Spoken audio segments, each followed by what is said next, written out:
차산교회 식구님들, 지금부터 광고가 시작됩니다. 집중해서 들어주세요. 교회 소식입니다. 예배에 참석하신 분들과 인터넷으로 예배에 참여하신 분들을 환영합니다. 예배 안내입니다. 오늘 오후 예배는 남 23 전도회 헌신 예배입니다. 강사는 부암제일교회 강용찬 목사입니다. 17일 주일 오후 예배는 타산교육자협의회 주관 8.15 광복절 기념 예배로 드립니다. 모임 안내입니다. 각 기간 원래회가 오늘 오전 2부 예배 후에 있습니다. 중직자 기도회 안내입니다. 오늘 오후 예배 후 은혜홀에서 있습니다. 중직자 및 피택자는 필히 참석하시기 바랍니다. 은퇴자 등은 자율 참석입니다. 함께 모여 비전관 건축과 청빙을 위해 기도하시면 감사하겠습니다. 청년위원회 여름행사 일정 안내입니다. 청년부 여름수련회는 8월 14일 목요일부터 16일 토요일까지 SNS 한우리 연수원에서, 이음부 여름수련회는 8월 14일 목요일부터 15일 금요일까지 경주 성우 리조트에서 진행됩니다. 청년부서의 2025년 여름행사를 위한 관심과 기도를 부탁드립니다. 교우 소식입니다. 3-4구역 김재남 권사에 묻힌 김상현 성도의 장모의 장례를 잘 마쳤습니다. 교계 소식입니다. 부산 서분호의 장로회 순회 원래회가 17일 주일 오후 6시 타산교회에서 있습니다. VIP 새가족을 환영합니다. 새가족들을 진심으로 환영해 주시고 위에서 기도해 주시기 바랍니다. 사산교회 식구님들, 예배에 집중할 수 있도록 지금 각자의 휴대폰을 점검하셔서 전원을 꺼주시거나 진동으로 설정해 주시기 바랍니다. 이 시간 경건한 마음과 몸가짐으로 하나님께서 기뻐 받으시는 예배 되도록 최선을 다하시고 하나님께 드리는 예배와 선포되는 말씀을 통해 큰 은혜 받으시기 바랍니다. 할렐루야. 우리 한 번 더 함께 고백하겠습니다. 할렐루야. 아멘. 네. 일부 전세대 예배에 나오신 우리 믿음의 식구 여러분들, 그리고 우리 다음 세대의 친구들 주님의 이름으로 환영하고 또 축복합니다. 우리 옆에 있는 우리 식구님들과 우리 아이들과 함께 인사하겠습니다. 보고 싶었습니다. 우리 한 번 더 사랑의 눈빛으로 바라보면서 보고 싶었습니다. 한 번 더 인사하겠습니다. 보고 싶었습니다. 우리 한 번 더 고백할까요? 사랑합니다. 한 번 더 고백하겠습니다. 네, 우리가 일주일 만에 만나지만 우리가 늘 항상 보고 싶고 또 사랑하는 마음으로 우리 항상 반겨주고 또 함께 인사해줬으면 좋겠습니다. 오늘 이 시간 우리 하나님 앞에 모였습니다. 모두 이 시간 자리에 일어나셔서 우리의 신앙 고백을 사도신경을 통해서 함께 고백하도록 하겠습니다. 성도 여러분, 여러분은 하나님을 믿으십니까? 나는 전능하신 아버지 하나님, 천지의 창조주를 믿습니다. 나는 그의 유일하신 아들 우리 주 예수 그리스도를 믿습니다. 여러분이 믿는 예수님은 어떤 분이십니까? 그는 성령으로 잉태되어 동정녀 마리아에게서 나시고 본디오 빌라도에게 고난을 받아 십자가에 못 박혀 죽으시고 장사된 지 사흘 만에 죽은 자 가운데서 다시 살아나셨으며 하늘에 오르시어 전능하신 아버지 하나님 우편에 앉아 계시다가 거기로부터 살아있는 자와 죽은 자를 심판하러 오십니다. 여러분은 지금 우리 안에서 일하시는 성령님을 믿으십니까? 나는 성령을 믿으며 거룩한 공교회와 성도의 교제와 죄를 용서받는 것과 몸의 부활과 영생을 믿습니다. 아멘. 오늘 이 시간 우리 여호와 하나님 한 분만으로 기뻐하며 이 시간 함께 찬양하며 나가도록 하겠습니다.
우리에게 베푸신 그 은혜를 생각하며 함께 고백하도록 하겠습니다.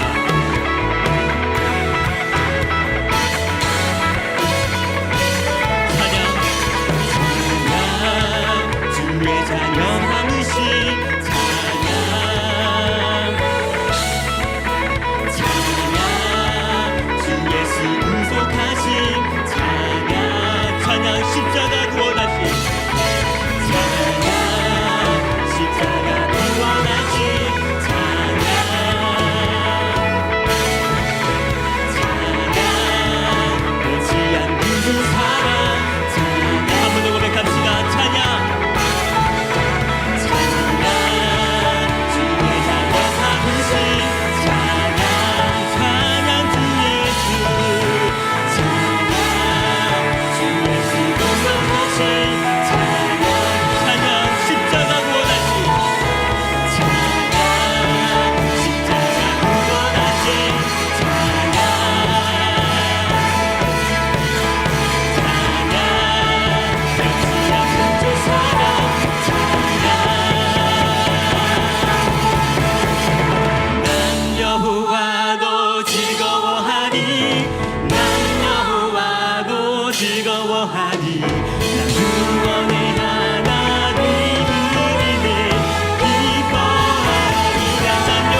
비록 내게 보이지 않아도 비록 내게 보이지 않아도 비록 내게 느껴지지 않아도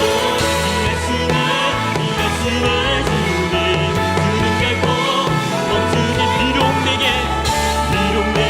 보이지 않아도 비록 내게 느껴지지 않아도 이 말씀을 주님 결코 큰 길을 만드시는 큰 길을 만드시는 긍기적인 행하시는 주 그는 나의 하나님 약속을 지키시는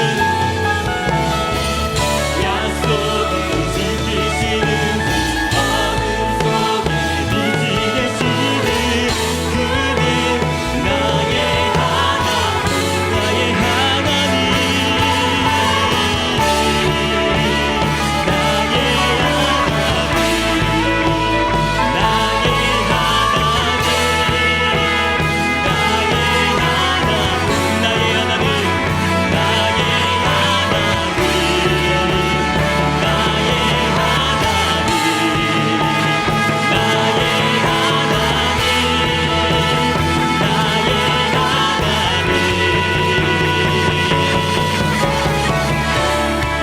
여기까지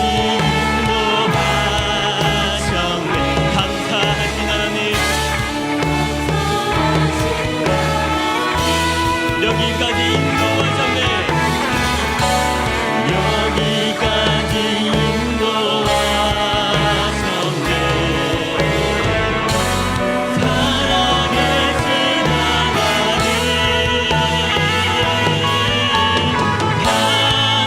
감사하신 하나님 에베네셀 하나님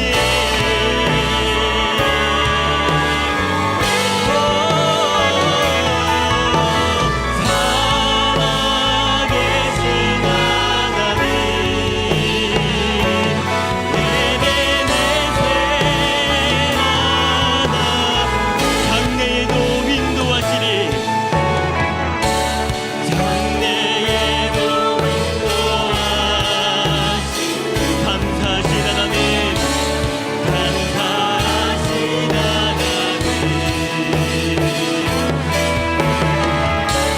장래에도 인도하시리 살아계신 하나님 살아계신 하나님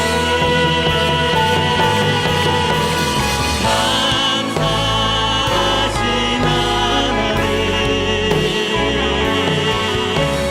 에베네셀 하나님 살아계신 하나님 에베네셀 하나 감사하신 하나님 감사하신 하나님 에베네셀 하나님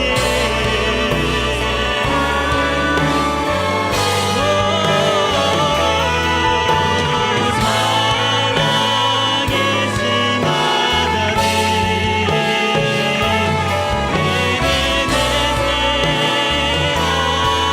에베네셀 하나님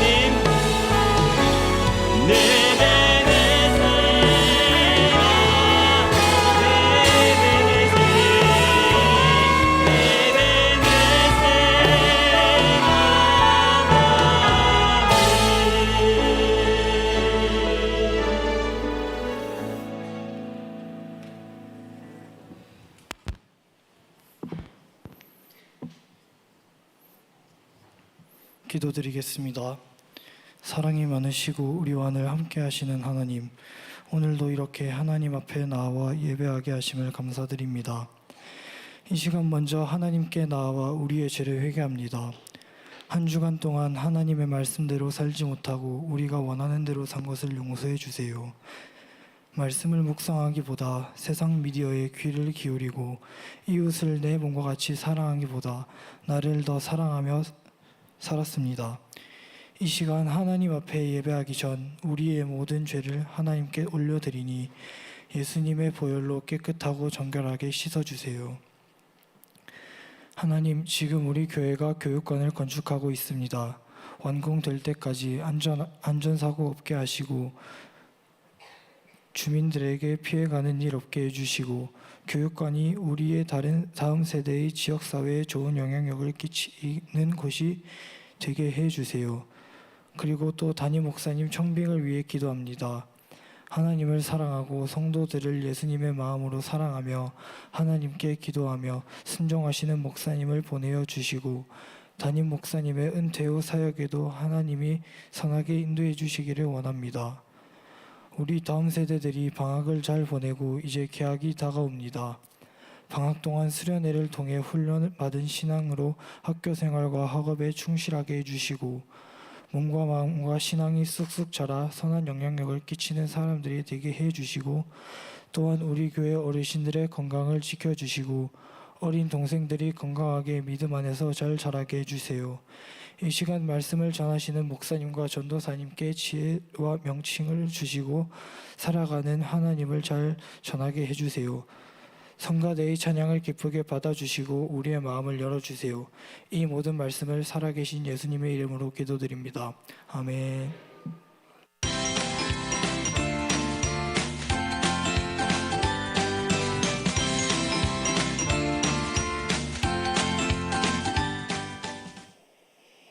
여러분 반갑습니다. 이제 휴가철이었는데 우리 친구들 그리고 우리 식구분들 모두 휴가 잘 다녀오셨나요? 못 가서 속상한 친구들도 있고 다녀온 친구들도 있고 그렇죠. 네. 이렇게 좋은 곳도 참 많고 여행할 곳도 참 많은데 그래도 이렇게 주일에는 우리의 주인 대신 하나님 앞에 예배를 드리러 나와야 합니다. 이렇게 예배를 사모하는 마음 그리고 주일의 주인 대신 그 주님을 기다리는 마음으로 예배의 자리에 나아올 때 주님께서 말씀 가운데 은혜를 베풀어 주실 줄 믿습니다. 오늘 말씀은 하나님 나라의 참 지도자라는 제목으로 신명기 말씀을 함께 나눠볼 텐데요. 먼저 본문 말씀 함께 읽어보겠습니다. 신명기 34장 10절의 말씀입니다. 자, 함께 읽어봅시다. 시작. 그 후에는 이스라엘에 모세와 같은 선지자가 일어나지 못하였나니 모세는 여호와께서 대면하여 아시던 자요. 아멘.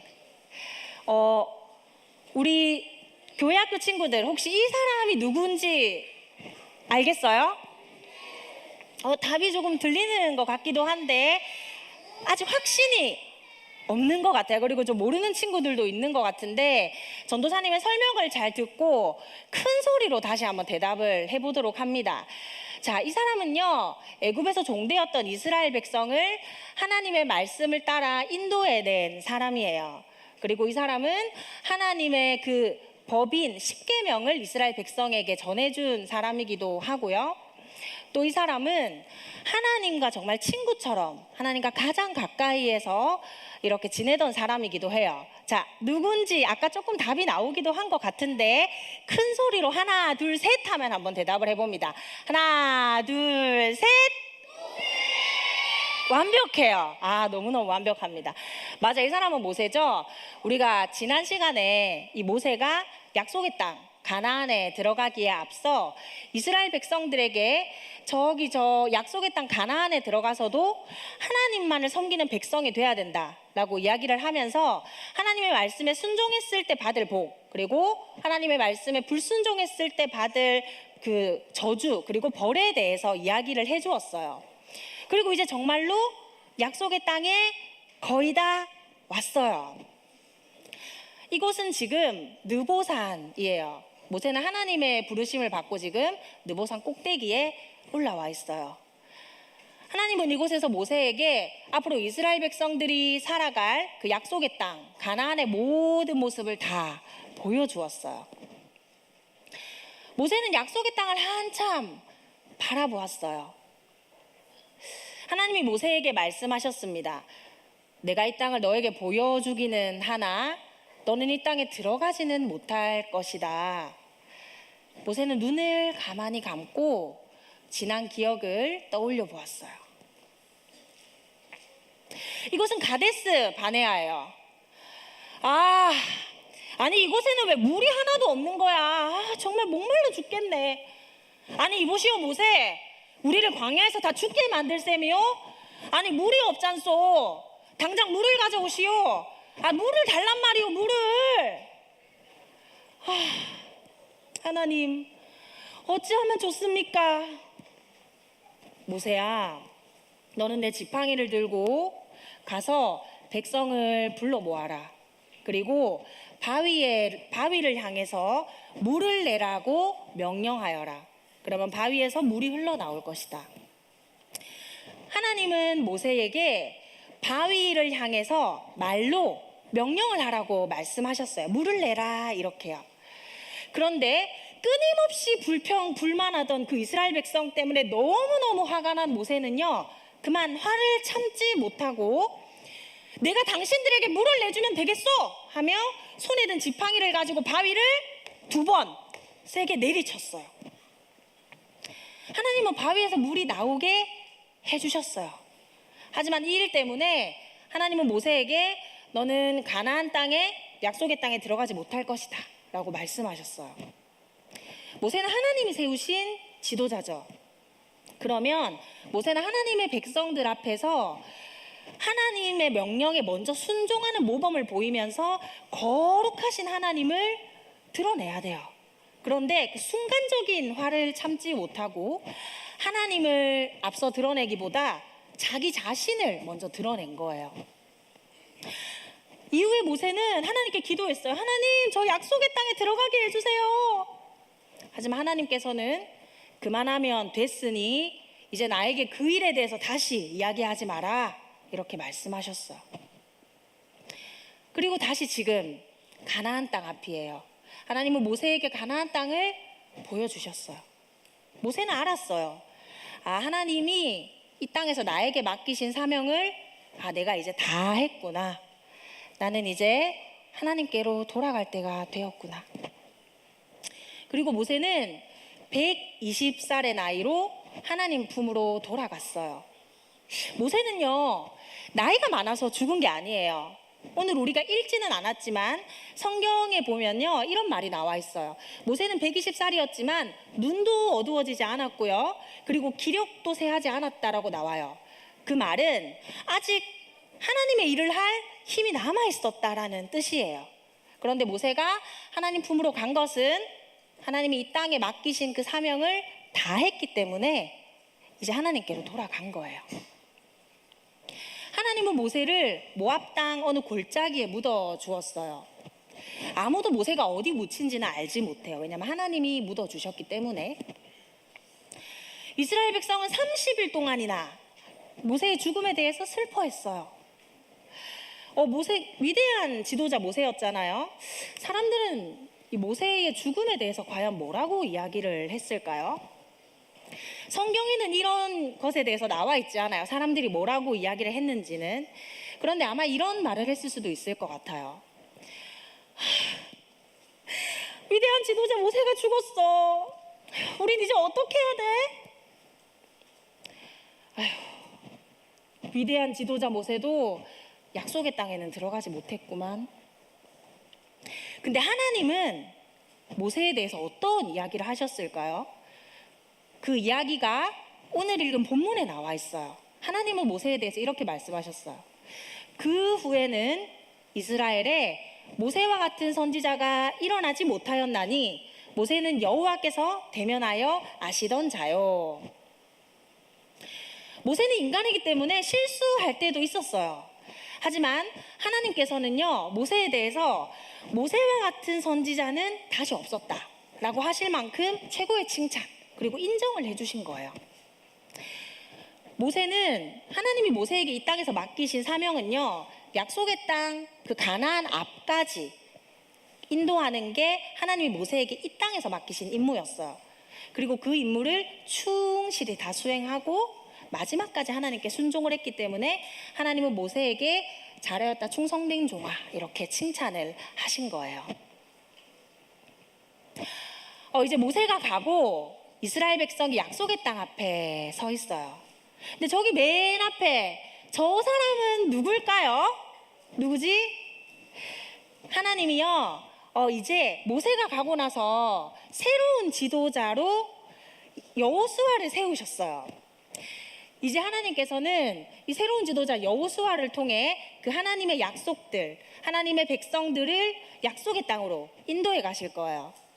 이렇게 하나님은 그 시대마다 하나님의 약속을 이루어 가시기 위해 지도자들을 보내주세요. 그리고 지금 여기에 모인 우리도 하나님의 백성이죠. 하나님의 택한 백성이잖아요. 그러면 지금 우리는 누구를 따라가야 할까요? 지금 모세도 여호수아도 없죠. 목사님이나 전도사님을 따라가야 될까요? 아니면 우리 사랑하는 엄마 아빠를 따라가야 할까요? 하나님 우리가 따라가야 할 분으로 실수도 하지 않으시고 영원히 변치 않으시는 참 지도자 한 분을 보내주셨어요. 저기 십자가 모습을 보면 예상이 되는 분이 있나요? 누굴까요? 맞아요. 우리의 참 지도자는 바로 예수님이세요. 우리는 이 예수님만을 따라서 가면 하나님이 약속하신 그곳 하나님 나라로 안전하게 무사히 들어갈 수 있어요. 우리 믿음의 고백을 한번 해보도록 합시다. 함께 참 지도자이신 예수님을 따라가요. 네, 이제 우리는 우리의 그 평생에 우리의 참 지도자 대신 실수도 하지 않으시고 영원히 변치 않으시고 약속을 지키시는 분, 그 예수 그리스도를 따라서 평생 하나님 나라를 향해 가는 우리 식구들 되기를 소망합니다.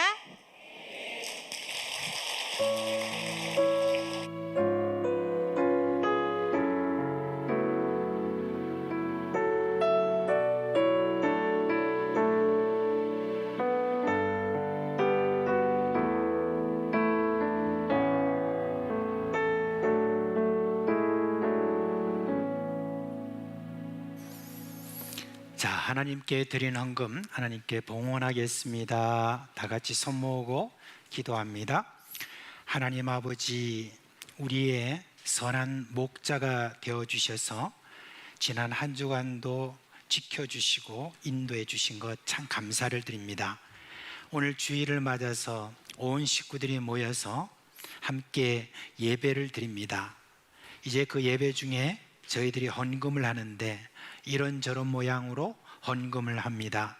하나님 11조와 그리고 주정헌금과 여러 제목에 따라서 이와 같이 헌금하는 이 헌금에 축복하여 주옵시고 이 헌금이 그 모든 목적대로 잘 써질 수 있도록 축복해 주시기를 간절히 소원합니다. 사랑하는 우리 교회 모든 식구들, 어렵고 힘든 가운데서도 하나님을 향하여 충성스럽게 섬기고자 하는 이 마음을 받아 주옵시고 영육간에 강건하게 해주시고 가정이 화평하게 하여 주옵시고 자녀들 잘 될 수 있도록 주님께서 인도하여 주시옵소서. 특별히 우리 어린 식구들 어릴 때부터 지혜와 성령으로 충만하도록 하여 주셔서 땅끝을 바라보며 또 땅끝에서 크게 쓰임받는 우리 귀한 어린 식구들 되게 하여 주시옵소서. 예수 그리스도의 이름으로 감사하며 기도합니다. 아멘. 자, 오늘 8월 둘째 주일인데 이번 주간에 여러분 개학하나요? 아, 그래요? 아, 너무 빨리 개학한다, 그죠? 네. 자, 그런데 8월 둘째 주일 벌써 한 주간이 금방 지났어요. 근데 여러분 8월달 성경 함성 기억하세요? 기억하지 못하는 우리 어린이들이 많은데 다음 주부터는 제가 안 보여드릴 생각인데 이번 주까지는 보여드려야 되겠죠? 안 보여줄까요? 자, 보여주세요. 자, 우리 같이 한번 암송 구절 외우겠습니다. 시작. 로마서 1장 16절 말씀.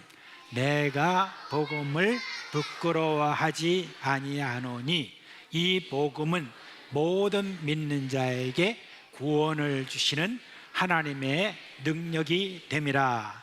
먼저는 유대인에게요 그리고 헬라인에게로다. 로마서 1장 16절 말씀. 아멘. 감사합니다. 자, 우리 유치부 초등 1, 2부 다 자리에서 일어나시기 바랍니다.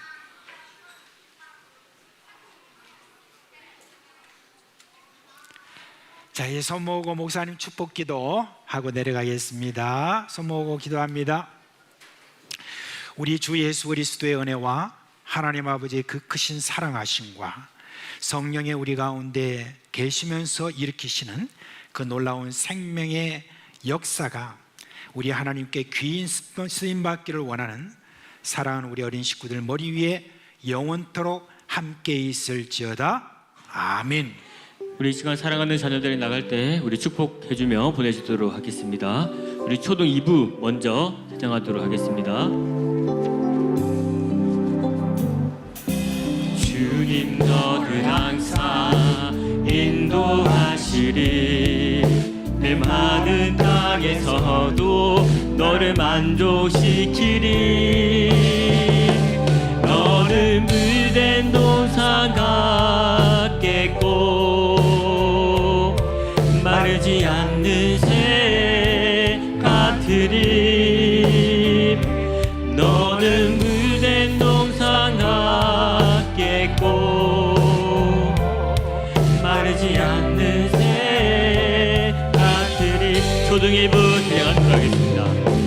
주님 너를 항상 인도하시리 메마른 땅에서도 너를 만족시키리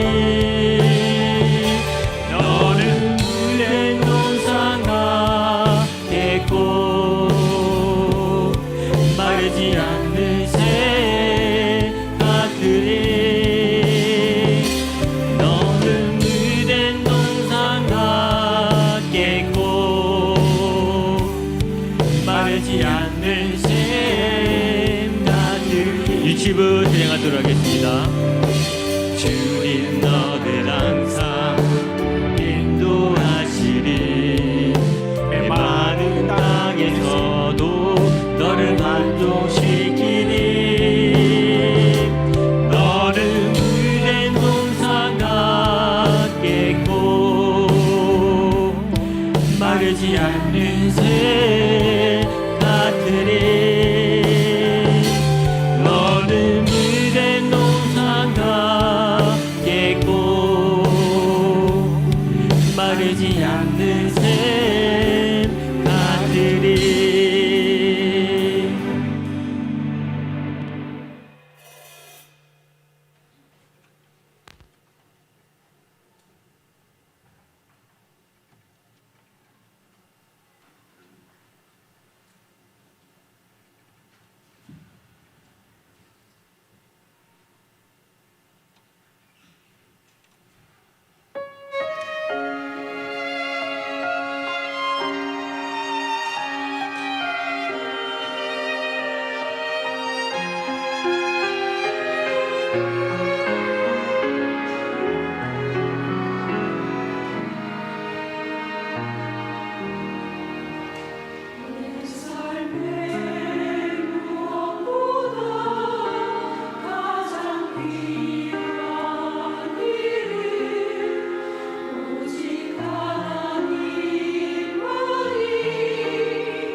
오늘 설교할 본문의 말씀은 사도행전 17장 16절로 34절에 있는 말씀입니다. 사도행전 17장 16절에서 34절 말씀을 저와 여러분이 한 절씩 교독하도록 하겠습니다. 먼저 16절을 제가 읽겠습니다. 바울이 아덴에서 그들을 기다리다가 그 성에 우상이 가득한 것을 보고 마음에 격분하여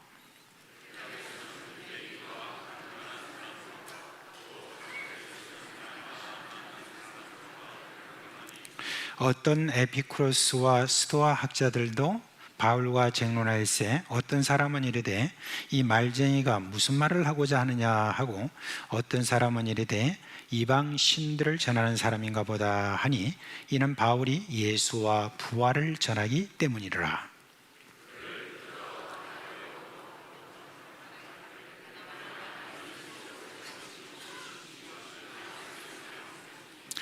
네가 어떤 이상한 것을 우리 귀에 들려주니 그 무슨 뜻인지 알고자 하노라 하니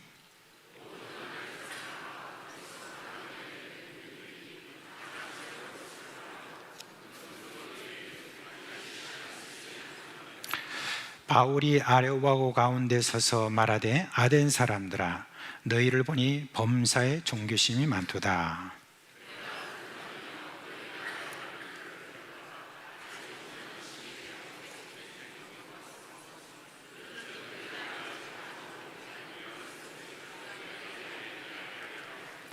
우주와 그 가운데 있는 만물을 지으신 하나님께서는 천지의 주제시니 손으로 지은 전에 계시지 아니하시고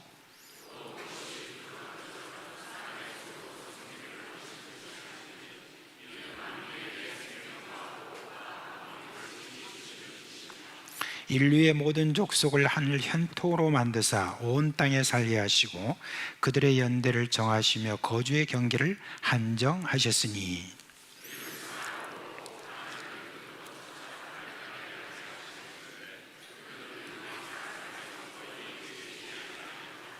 우리가 그를 힘입어 살며 기동하며 존재하느니라. 너희 시인 중 어떤 사람들의 말과 같이 우리가 그의 소생이라 하니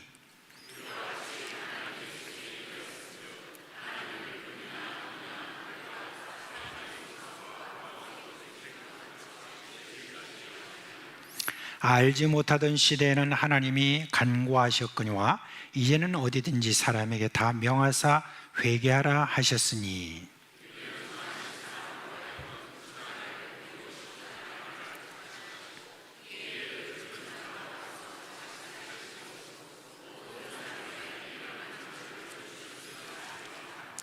그들이 죽은 자의 부활을 듣고 어떤 사람은 조롱도 하고 어떤 사람은 이 일에 대하여 네 말을 다시 듣겠다 하니 다 같이 몇 사람이 그를 가까이하여 믿으니 그 중에는 아레오바고 관리 디오누시오와 다말이라 하는 여자와 또 다른 사람들도 있었더라. 아멘. 사도 바울은 당시에 유럽 세계를 이끌던 철학의 중심지인 바로 아덴, 지금으로 말하면 아테네에 도착하게 되었습니다. 그러나 그를 반겨주는 이도 없고 그리고 환영하는 그런 분위기도 없었습니다. 왜냐하면 그는 베레아에서 거기서 복음을 전하다가 쫓기듯 피신해가지고 지금 이 아덴에 이르게 된 것이기 때문에 홀로 이 아덴에 있게 되었습니다.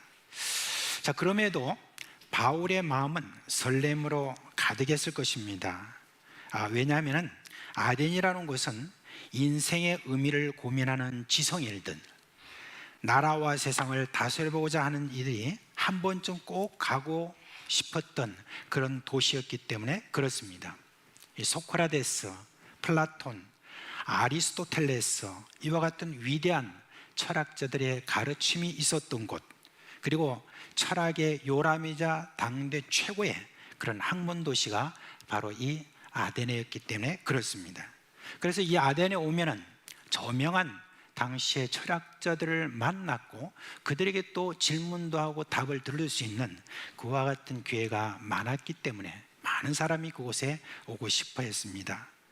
바울 역시 예루살렘에 거기 있는 당대 학자인 가말리의 그 밑에서 배웠고 그의 가르침을 통해서 헬라 철학의 그런 소양도 익혔을 것입니다.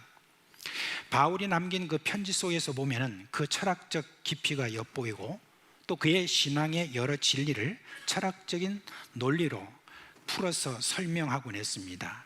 그런 바울에게 아덴이라고 하는 것, 평생 한 번쯤은 내가 가봐야지라고 생각했던 그런 곳이었는데 이제 어떻게 해서 그 땅을 이렇게 밟게 되었으니까 얼마나 감격적이었겠습니까?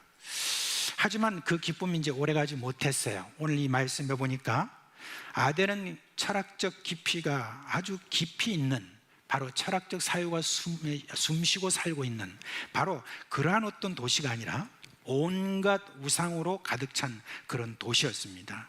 그래서 이 모습을 본 바울은 안타까움을 느끼면서 회당과 또한 장터 이런 곳을 다니면서 여러 사람들과 변론을 했다라고 오늘 말씀에 말하고 있습니다.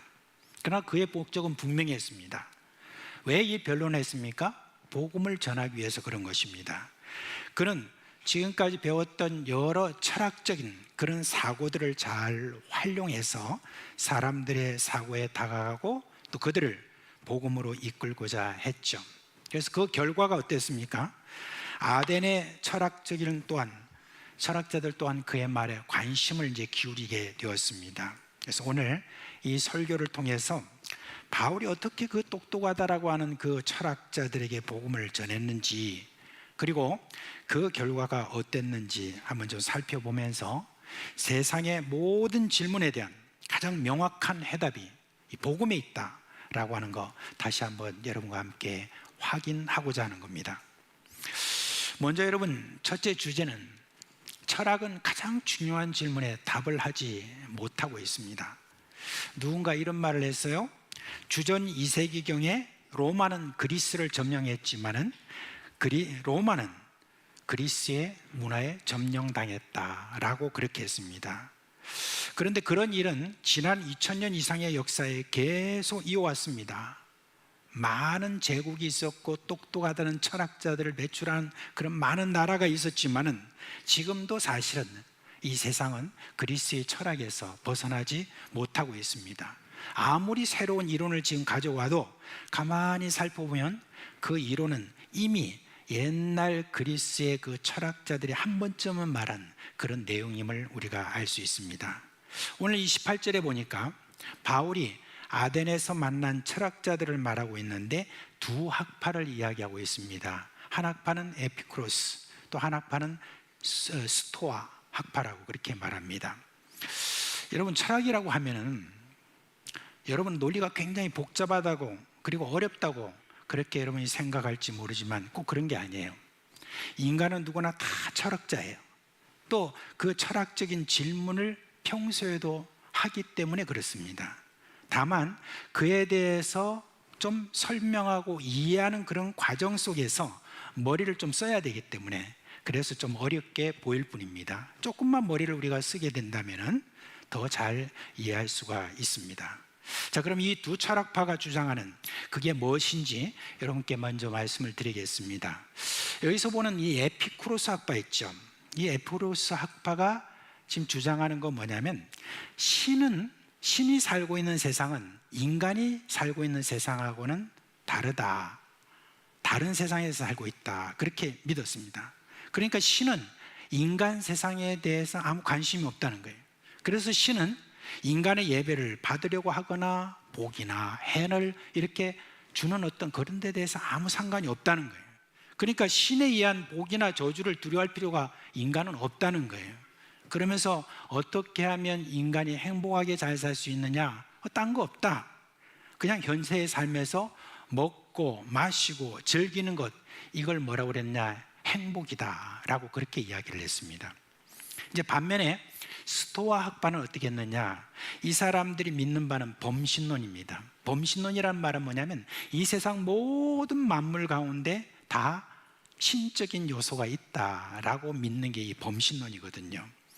그래서 이제 이들은 이 모든 가운데 신적인 요소가 있기 때문에 인간은 이미 그 운명이 다 정해져 있기 때문에 그 운명에 순응하면서 살아가는 것이 그게 바로 인간의 행복이다라고 그렇게 이야기를 했습니다. 이 스토아 철학, 이거는요 특별히 제국주의에서는 굉장히 이게 환영을 받았던 그런 철학이었기 때문에 로마가 이 철학을 수용했고, 또 로마에 있어서 여러분 유명한 그런 한 황제가 있었죠. 그리고 장군이었죠. 그 사람 명상록을 쓴 마르쿠스 아우렐리수라고 하는 이 사람이 뭐냐면 이 스토아 학파의 대표적인 그런 사람이라고 말할 수가 있습니다. 이런 어떤 철학적인 사고가 사실 지금까지 이어가고 있어요. 그렇게 해서 지금 어떤 철학적인 어떤 이 모든 사고를 가만히 살펴보면 그 에피쿠로스 학파와 그리고 스토아 학파의 그 범죄에서 벗어나지 못하는 것을 우리가 볼 수가 있습니다.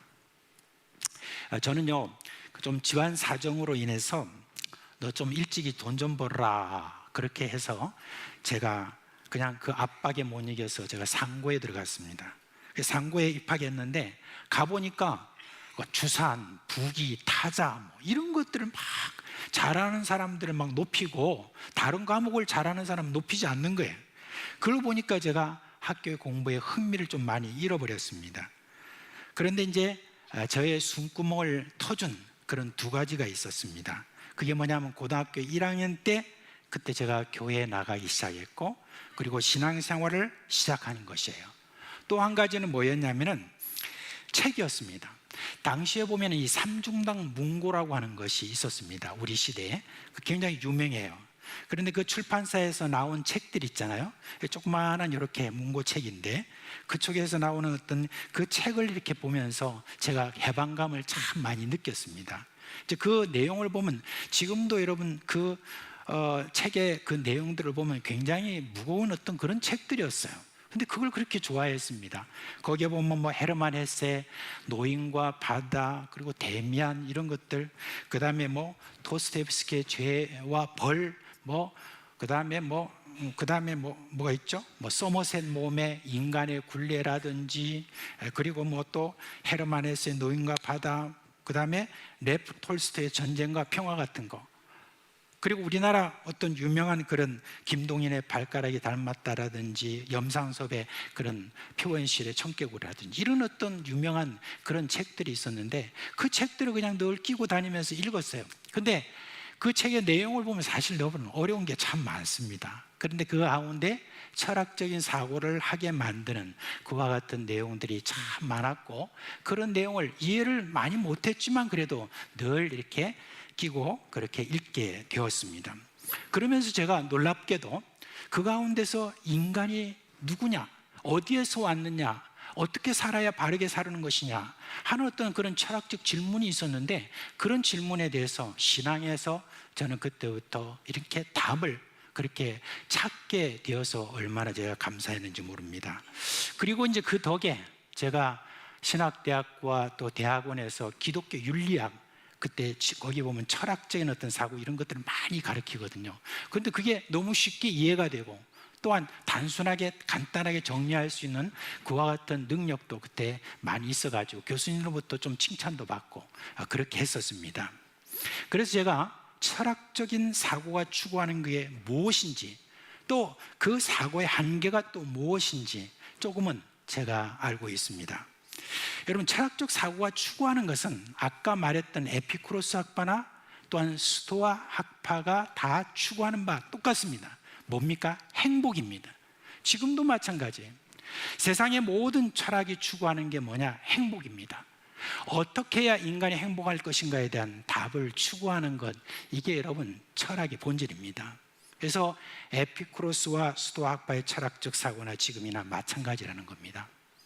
그런데요, 철학자들이 질문은 하지만 답을 하지 못하는 게 있습니다. 어떤 질문을 하느냐? 인간은 어디서부터 왔느냐? 인간은 어디로 가느냐? 인간 삶의 목적이 무엇인가? 이렇게 철학자들은 질문을 하지만 이 질문에 대한 어떤 제대로 답을 하지 못하고 답을 할 것 같으면 또다시 어떤 질문을 또 해가지고 그 답이 답이 사라지게 만드는 그와 같은 일을 끊임없이 하는 게 바로 철학적인 한계입니다. 근데 바울은 뭡니까? 철학자들이 질문을 하고 답하지 못하는 그것에 대해서 지금 바울은 답을 내놓고 있습니다. 그래서 여러분, 그 다음 주제로 넘어가면은 철학은 질문하고 복음은 답하는 겁니다. 에피쿠로스 학파와 스토아 학파 철학자들이 바울을 붙들어 가지고 아레오바고 언덕에 세웁니다. 근데 이 아레오바고 언덕은 뭐냐면, 원래 여러분 로마의 원로원처럼 고대 그리스의 귀족들이 사법적인 결정을 했던 장소고 그런 기관이었어요. 그런데 점차 철학자들이 자신들의 주장을 설명하는 그런 곳으로 변해갔던 곳입니다. 그러니까 이들은 바울에게 네가 가진 철학을 한번 그 아레오바고 언덕에 서가지고 한번 주장해봐라 라고 그렇게 지금 기회를 준 겁니다. 그러자 바울은 복음으로 이들이 도무지 답을 얻을 수 없었던 그것에 대해서 답을 해주고 있는 거예요. 그래서 여러분, 이게 지금 쭉 본문에 나와 있는 그 내용을 세 가지로 지금 그 답을 이렇게 정리해서 여러분께 말씀드리면, 첫째는 인간이 어디에서부터 왔느냐 하는 그 답을 주고 있습니다. 바울은 이것을 말하면서 당시 아테네에 있었던 한 신을 모시는 제단을 이렇게 이야기하는데, 그 제단에는 이런 문구가 있었다고 그랬죠. 알지 못하는 신에게 라고 하는 걸 딱 잡아가지고 그 알지 못하는 신이 누구인지를 지금 이 바울이 설명해 주고 있습니다.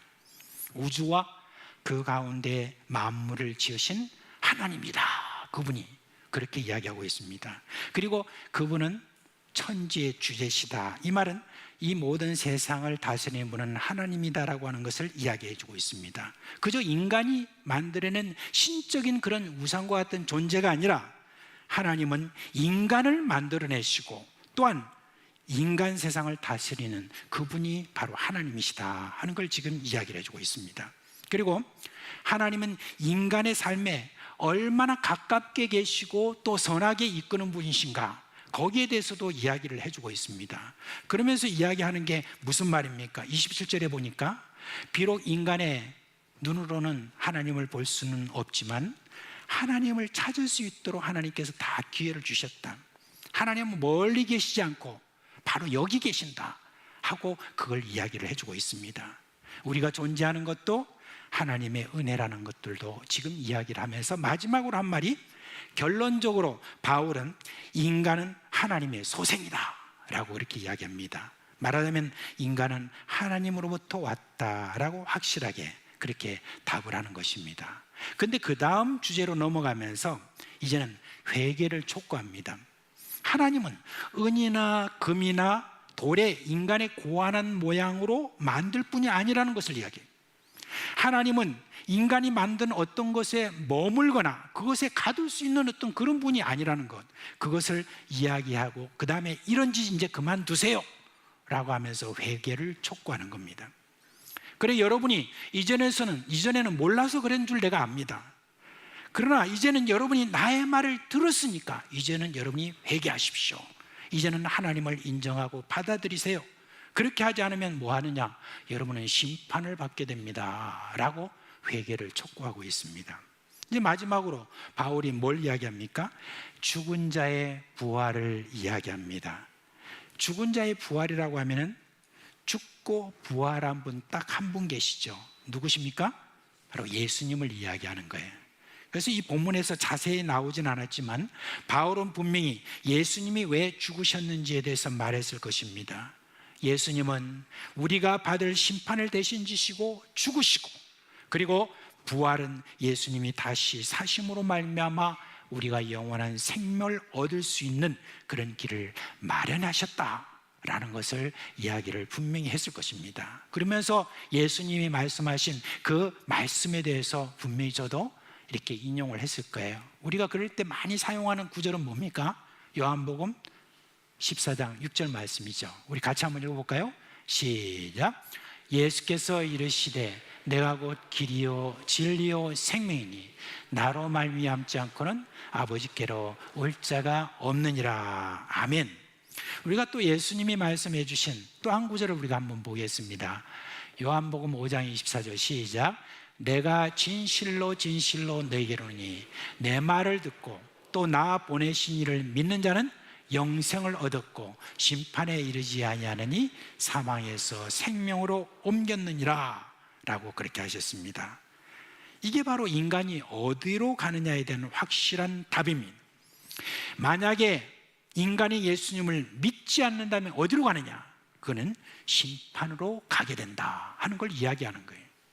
그러나 예수님을 믿을 때 영원한 삶을 얻게 된다. 바로 하나님께로 간다 라고 하는 그런 명확한 이 복음의 메시지입니다. 그래서 바울은 복음의 핵심을 통해서 철학자들이 지금 답을 하지 못하고 있는 그 모든 것에 대해서 확실하게 지금 설명하고 있는, 그게 지금 사도 바울이 아덴의 아레오바고 언덕에서 저희들에게 한 그런 설교의 내용입니다. 그래서 설교학자들은 바울이 아덴에서 한 이 설교를 논리 정연한 가장 참 모범적인 그런 설교라고 그렇게 다들 평가합니다. 그리고 성교학적으로도 마찬가지로 상황, 그 모든 상황을 적절하게 잘 이용해서 설득력 있게 전도하는 탁월한 선교 방법이었다라고 그렇게 이야기를 합니다. 자, 그러면 이 정도로 명확한 답을 내오는 다음에 기도할 수 있는 그런 결과는 도대체 무엇일까요? 이 설교를 들은 철학자들은 두 가지 반응을 보입니다. 32절 말씀에 보니까 어떤 사람들은 조롱했다 그렇게 이야기합니다. 그런데 여러분, 나중에 내용을 보니까 일부가 아니라 사실 대부분은 조롱했다라고 하는 그런 이야기입니다. 그렇죠. 철학자들은요, 자신들의 지식을 능가하는 이 논리를 받아들이기를 거부합니다. 뭔가 이 논리적이 않다라고 그들은 생각합니다. 어떻게 죽은 자가 살아날 수 있느냐, 그런 말도 안 되는 걸 보고 우리 보고 믿으라고 하는 말이냐라고 그렇게 저들은 조롱했다고 합니다. 사실 여러분, 철학자들은 소위 지식인이라고 자처하는 자들인데, 여러분 철학이라는 뜻이 혹시 뭔지 아십니까? 많이 아는 분도 계시겠지만 철학이라는 말은 필로소피아라고 그러잖아요. 이 두 가지 단어가 섞인 거죠.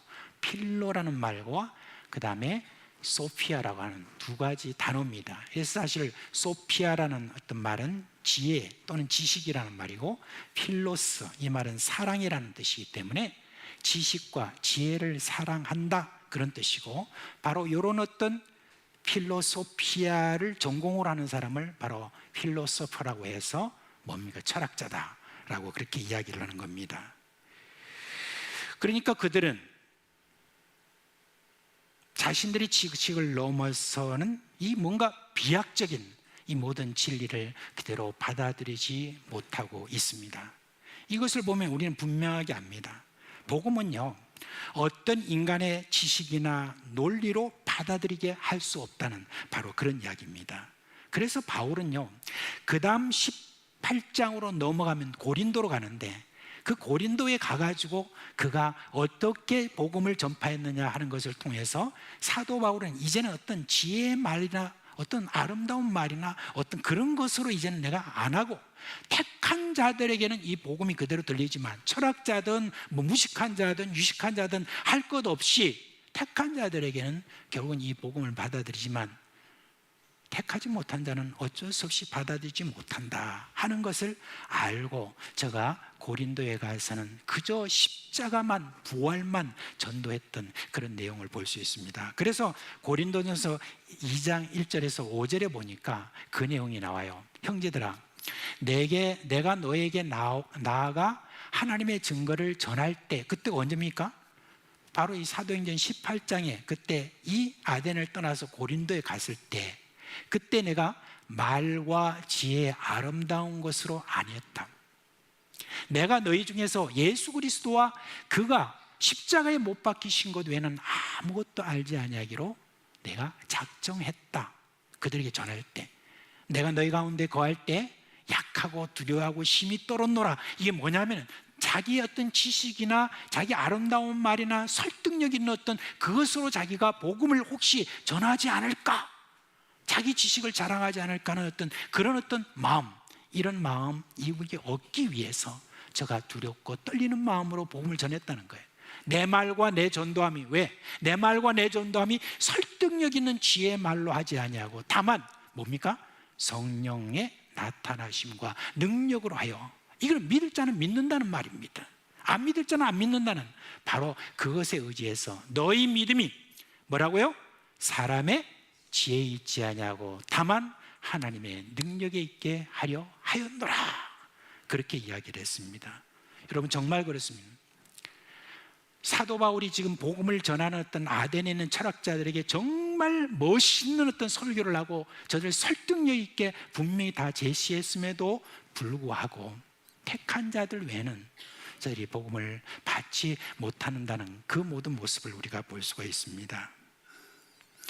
물론 여러분, 이것을 받아들이는 자에게는 이 논리가 신앙을 더 확고하게 하게 되는 어떤 그런 것이 또 됩니다. 바울의 이 전도를 듣고 믿는 이들이 있는데, 당시에 아레오바고 관리였던 디오누시오라고 하는 남자와 그리고 다말이라고 하는 여자와 또 몇 사람이 그렇게 믿었다고 하고 있습니다. 다른 곳에서 복음을 전할 때와는 사뭇 좀 적은 그런 숫자라고 볼 수가 있습니다. 그러나 여러분, 한 영혼의 가치를 생각하면 여러분, 이 얼마나 놀랍고 감사한 일입니까? 이후에 여러분, 아덴에 어떤 일이 생겨난 줄 아세요? 이제 사도 바울의 편지에는 그 아덴에 대한 어떤 그 내용이 안 나오지만 이제 교회 역사에는 나와요.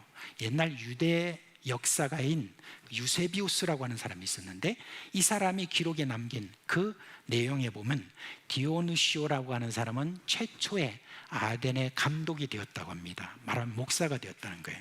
그리고 후에는 다시 고린도로 넘어가서 고린도의 감독으로 지내다가 95년 도미시안이라는 황제, 그때 순교했다라고 그렇게 기록되어 있습니다. 디오누시오가 누구죠? 아레오바고 관리라고 하는 것은 뭐냐면 철학자였다는 거예요. 그러니까 관리였다고 하니까 그 당시 유명한 철학자였다는 그런 의미입니다. 여러분, 복음은 택한 자들의 몫이긴 하지만 이렇듯 철학적 질문으로 고민하는 자들에게는 복음이 그야말로 저들에게는 복음이 된 것입니다. 철학을 넘어선 그런 모든 답을 얻게 되는 그와 같은 이야기가 되었다는 겁니다. 그런 면에서 여러분, 철학은요, 복음을 받아들이는 데 있어서 아주 중요한 그런 과정이 또 됩니다. 그래서 기독교 철학자인 게오르크 짐멜이라고 하는 분이 계셨는데, 이분이 이런 이야기를 했어요. 교회는 초월계를 세계에 이끌어 드리려는 것이고, 그 다음에 철학은 세계를 초월계에 이끌어 드려야 된다라고 하는 그런 말을 남겼습니다. 그래요, 오늘 여기에 있는 여러분 제목처럼 철학은 뭐라고요? 질문하고, 그리고 복음은 뭐예요? 거기에 대해서 답을 한다라고 하는 것입니다. 그러니까 여러분, 철학적인 고민이 없는 신앙이라고 하는 것은 허술합니다.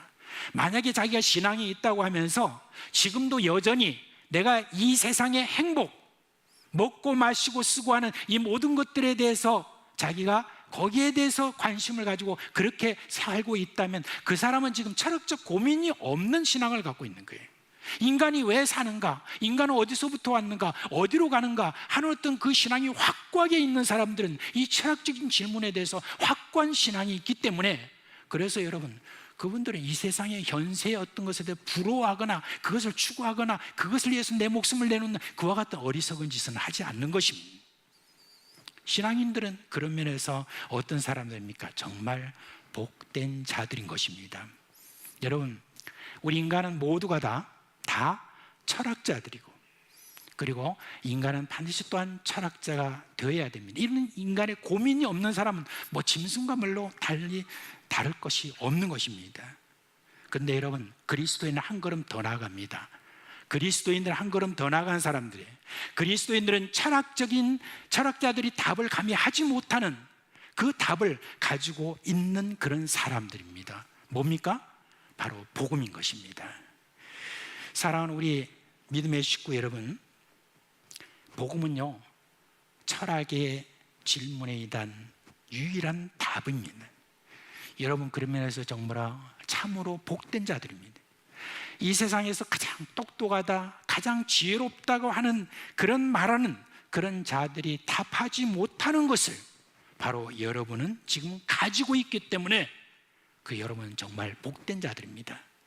그래서 사도 바울이 고린도 교회에 이렇게 이야기해요. 너희들 가운데 뭐 부유하다, 권세가 있다, 똑똑하다 뭐 이렇게 하는 어떤 그런 사람들은 별로 없지만 너희들이 갖고 있는 그것으로 말미암아 똑똑하다고 하는 모든 사람 부끄럽게 만들고 강하다고 하는 사람들을 여러분들은 부끄럽게 만들고 먼 권세가 크다고 하는 사람들을 부끄럽게 만드는 바로 그 사람들이 너희다 라고 사도 바울이 그렇게 이야기를 했던 것입니다. 여러분이 어디에 있든 어떤 형편에 있든 누구에게나 여러분은 인생의 모든 과정에 대해서 여러분은 답을 할 수 있는 사람들입니다. 그렇기 때문에 여러분은 복된 길에 선 사람이고 그런 어떤 사람으로서 우리는 정말 축하받아야 마땅한 그런 사람들입니다. 우리는 이런 자리로 우리를 인도하신 우리 하나님, 그 하나님께 늘 기뻐하며 감사하며 그리고 사람들에게 늘 답을 내어놓는 그와 같은 자로 살아야 되겠습니다. 이런 자로 이 복음의 놀라운 이 영광스러운 이 복음을 가진 그런 자로서 당당하게 이 세상에서 어떤 사람 앞에서도 여러분 내어놓아 사람들을 구원의 길로 인도하시는 저와 여러분 되시기를 주님의 이름으로 축원합니다. 이제 다 자리에서 일어나시겠습니다.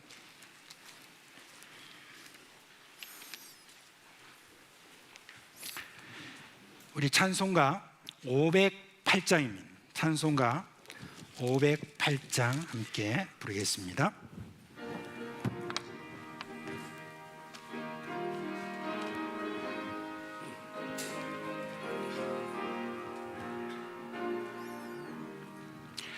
우리가 지금은 나은혜 되어도 화려한 천국에 머자나 가리니 이 세상 있을 때 주 예수 위하여 끝까지 힘써 일어나세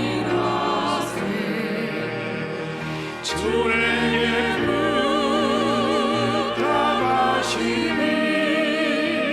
전사로는 모아내네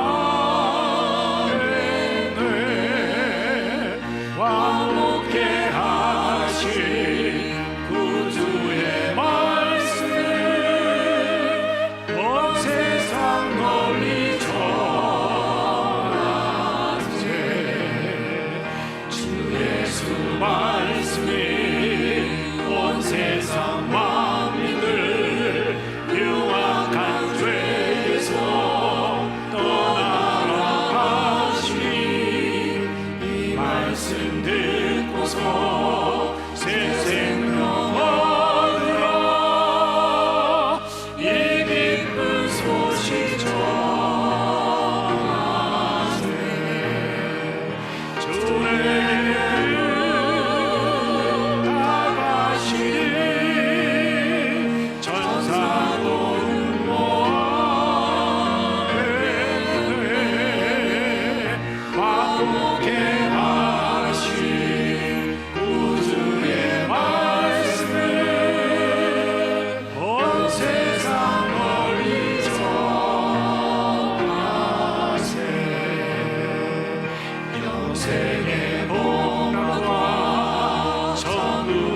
주 예수 그리스도의 은혜와 하나님 아버지의 그 크신 사랑하심과 성령의 우리 가운데 계시면서 우리를 깨닫게 하시고 위로하시고 또한 놀라운 일을 일으키시는 그 모든 역사가 사랑하는 우리 식구들의 머리 위에와 그 가정과 생업 위에 영원토록 함께 있을지어다. 아멘.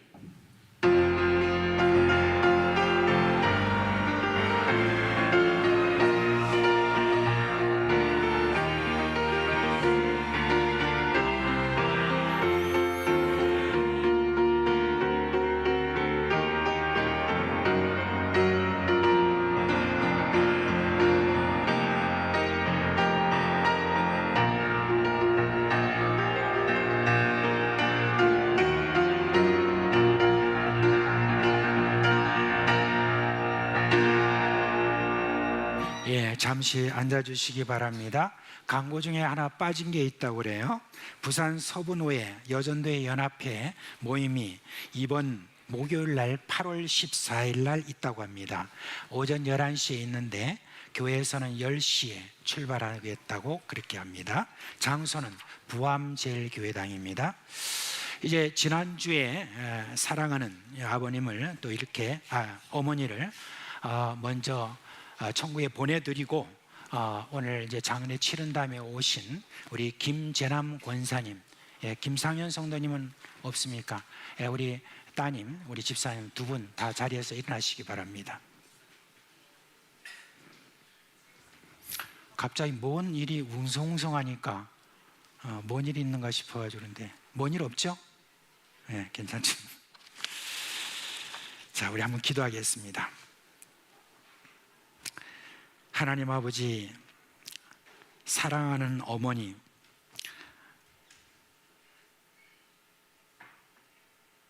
참 오랫동안 그 사랑을 참 받고 살아갔던 그런 어머니를 잃고 난 다음에 참 그 마음에 많이 섭섭함이 있고 어려움이 있는 그런 우리 김재남 권사님, 이제 우리 하나님께서 위로해 주시기를 간절히 소원합니다.